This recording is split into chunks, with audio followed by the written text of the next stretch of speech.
Assalamualaikum warahmatullahi wabarakatuh. Salam sejahtera untuk insan pendidikan di Indonesia. Berjumpa lagi dengan saya di channel Heri Bahtiari Fai, channel edukasi untuk kemajuan teknologi pendidikan di Indonesia. Pada video kali ini saya tidak akan membahas tentang dakodik, tapi akan membahas tentang soal fisika.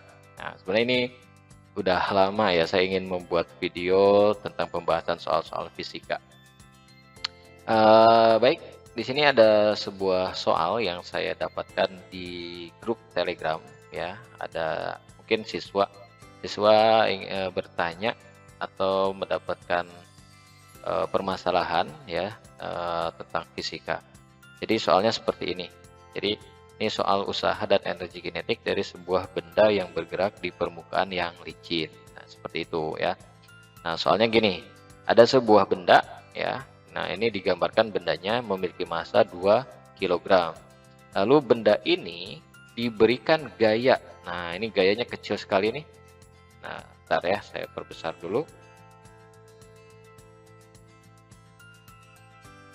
Nah, ini gayanya nih ya, gayanya kecil banget nih tulisannya.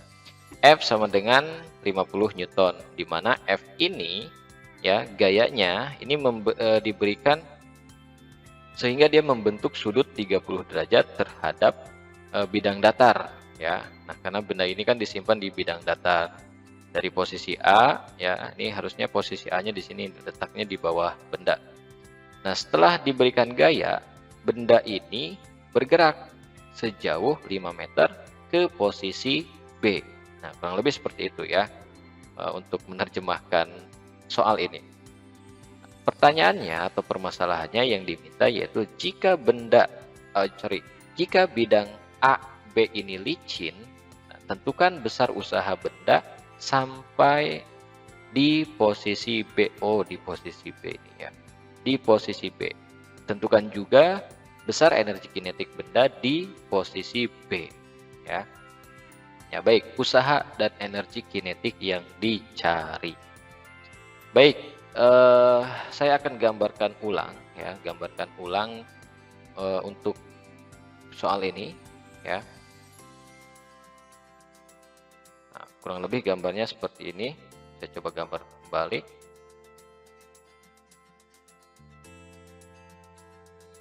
Nah, jadi di sini ada sebuah benda yang bermasanya adalah 2 kg. Lalu benda ini diberi gaya. Nah, ya, diberi gaya. Oke, gayanya saya beri warna hijau untuk gaya. Diberi gaya F sebesar 50 Newton. Wow, besar sekali. Sehingga benda ini yang tadinya di posisi A ya, di posisi A bergerak. Nah, bergerak sejauh 5 meter ke posisi B.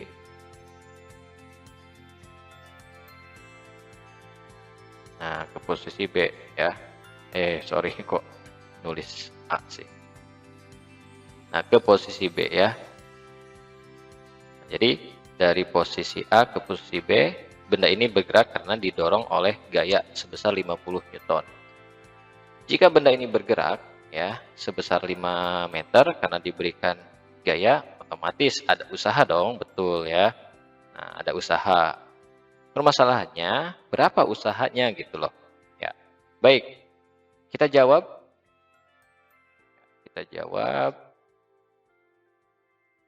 Nah, untuk mencari usaha, rumus usaha itu sama dengan W sama dengan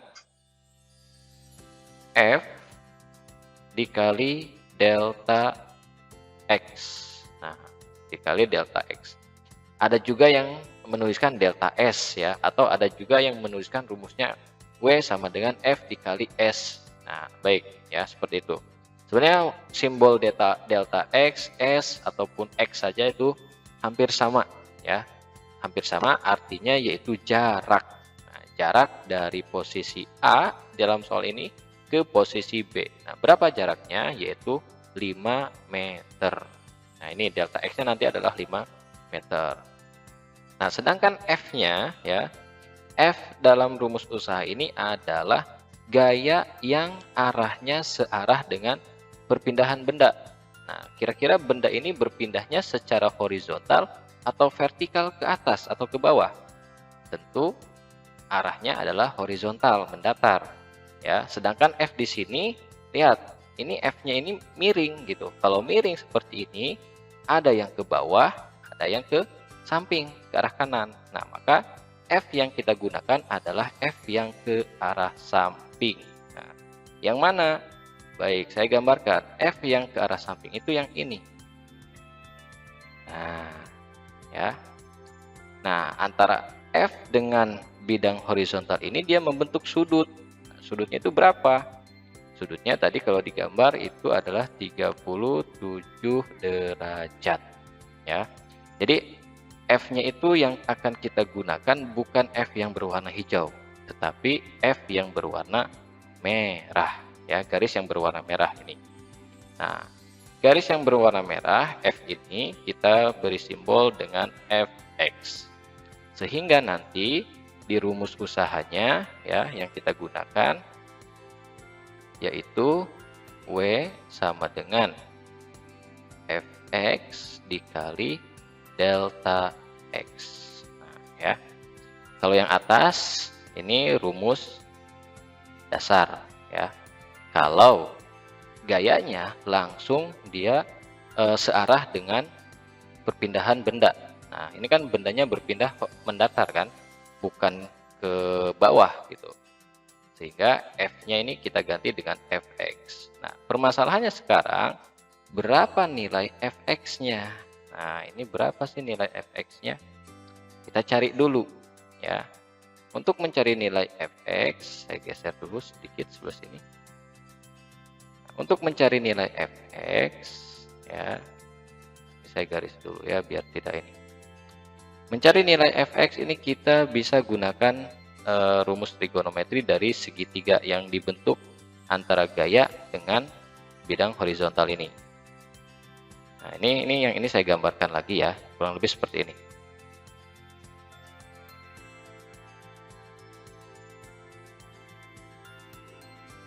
Ya, baik, saya gambarkan dulu. Nah, ini adalah F, ya. Lalu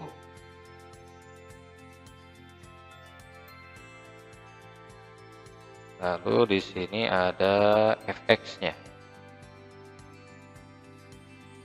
Nah, ini agak kurang nih. Nah, ya. Baik, sudut yang dibentuk adalah tadi berapa? 37 derajat. Nah, ini adalah Fx-nya. Ya, Fx-nya arahnya ke kanan. Nah, ini yang akan kita cari nilai Fx. Nah, mencari nilai Fx ini kita jadikan segitiga ya. Nah, sudah menjadi segitiga ini kita bisa mencari nilai Fx dengan bantuan persamaan trigonometri. Nah, kita ingat lagi untuk rumus sin ya. Sin itu sin alfa misalkan ya. Alfa ini sudut ya, sudutnya itu adalah 37. Sin itu rumusnya demi. Nah, demi depan dibagi miring. Sisi depan. Nah, sisi depan yang di depan sudut mana? Yang ini kan? Nah, ini kalau misalkan saya beri simbol FY yang ke atas. Nah, maka di sini FY dibagi sisi miring. Nah, sisi miringnya itu adalah yang berwarna hijau, yang F ini. Nah, apakah ini bisa kita gunakan? Tidak, ya. Ini tidak bisa kita gunakan. Kenapa? Karena F-nya bukan Fx, tapi Fy. Sekarang kita cos. Kita cari nilai cos alfa sama dengan cos itu rumusnya kalau dari segitiga ini sami. Nah, sisi samping dibagi sisi miring. Nah, sisi samping itu berarti yang berwarna merah nih, yang di samping si sudut, yaitu Fx. Nah, di sini Fx, sisi miringnya adalah F. Nah, maka ini bisa kita gunakan. Fx sama dengan F dikali cos alfa. Nah, Fx inilah yang kita pakai ya, yang kita gunakan untuk mencari usaha. Ya, jadi rumus Fx-nya inilah yang kita gunakan untuk mencari usaha. Oke, oh, ini warnanya jadi gini ya. Kirain saya ini warnanya tunggal, ternyata macam-macam nih. Baik, saya kembali ke warna merah, hitam ya. Maka nah, tadi rumus usahanya adalah yang ini ya. Nah, ini rumus usahanya nih. Maka W sama dengan Fx dikali delta X. Nah, Fx-nya itu adalah, kita ganti, kita masukkan ini, kita masukkan ke rumus ini. Sehingga Fx-nya yaitu F dikali cos alfa dikali delta X. Nah, seperti ini. Kita lanjut ke bawah dulu. Nah, kita masukkan. Tadi F-nya itu berapa? Kita lihat ke atas lagi. Nih, F-nya adalah 50 ya. F-nya 50. Kita masukkan di sini. 50 dikali cos. Nah, cos alfa. Alfa itu adalah sudut. Tadi sudut yang dibentuknya ini 37. Maka kita masukkan di sini. 37 derajat dikali delta X. Nah, tadi delta X itu adalah perpindahan benda. Nah, kita lihat gambar di sini. Bendanya berpindah dari posisi A ke posisi B sejauh berapa meter? 5 meter. Maka kita masukkan delta X-nya di sini 5 meter. Ya, sampai sini ya. Semoga paham sampai sini. Next. Nah, di sini sama dengan 50 dikali cos 37. Cos 37 itu adalah 0,79 dikali 5. Maka ini hasilnya adalah, ayo coba hitung nih sebelum saya tuliskan jawabannya. Baik, sudah ya. Nah, jawabannya adalah 197,5 joule. Nah, jadi usahanya adalah 197,5 joule.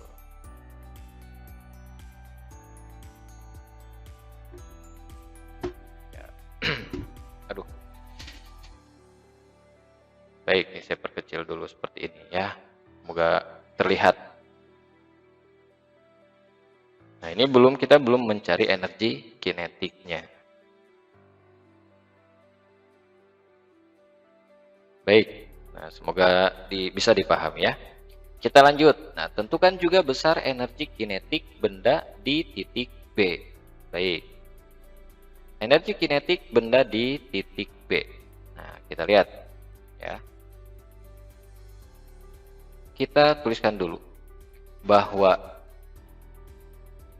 ini ada hubungannya ya, masih ada hubungannya dengan usaha ini. Nah, bahwa usaha itu sama dengan delta EK. Bentar ya, baterainya lemah. Nah, usaha sama dengan delta EK. Delta EK itu apa? Delta EK itu adalah perubahan energi kinetik. Ya, perubahan energi kinetik, yaitu EK 2 dikurangi EK 1.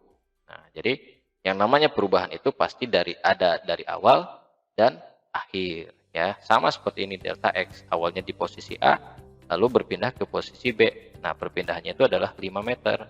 Kalau EK berarti energi kinetik. Energi kinetiknya berubah dari keadaan diam menjadi bergerak gitu kan. Nah, yang ditanyakan adalah energi kinetik di posisi B, berarti EK2 yang ditanyakan ya. Di sini yang ditanyakannya adalah EK2. Nah, EK2 ini bisa kita cari dari persamaan ini, dari W. Tinggal kita bolak-balik aja. Maka di sini EK2 sama dengan W dikurangi EK1. Nah, W-nya sudah ada belum?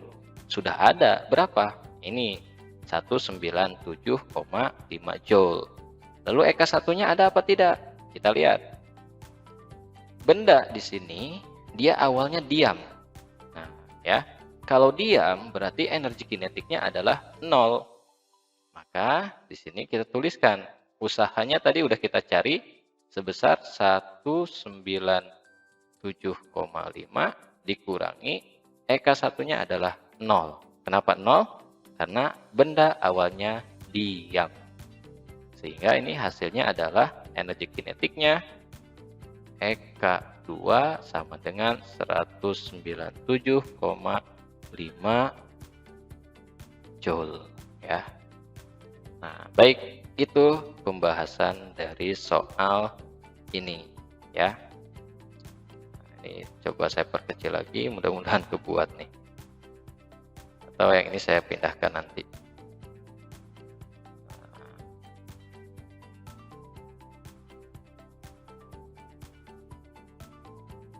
Nah, ini untuk mencari EK ya.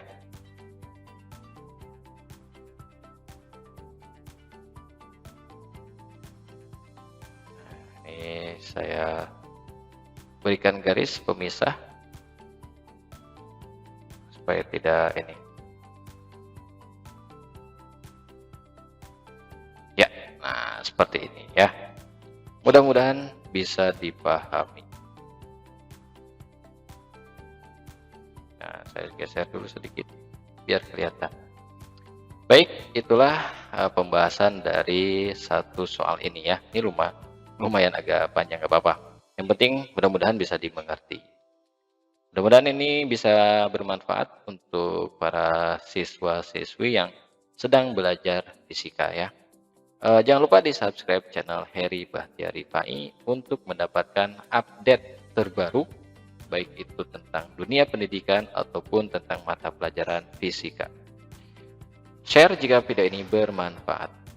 Saya akhiri. Assalamualaikum warahmatullahi wabarakatuh.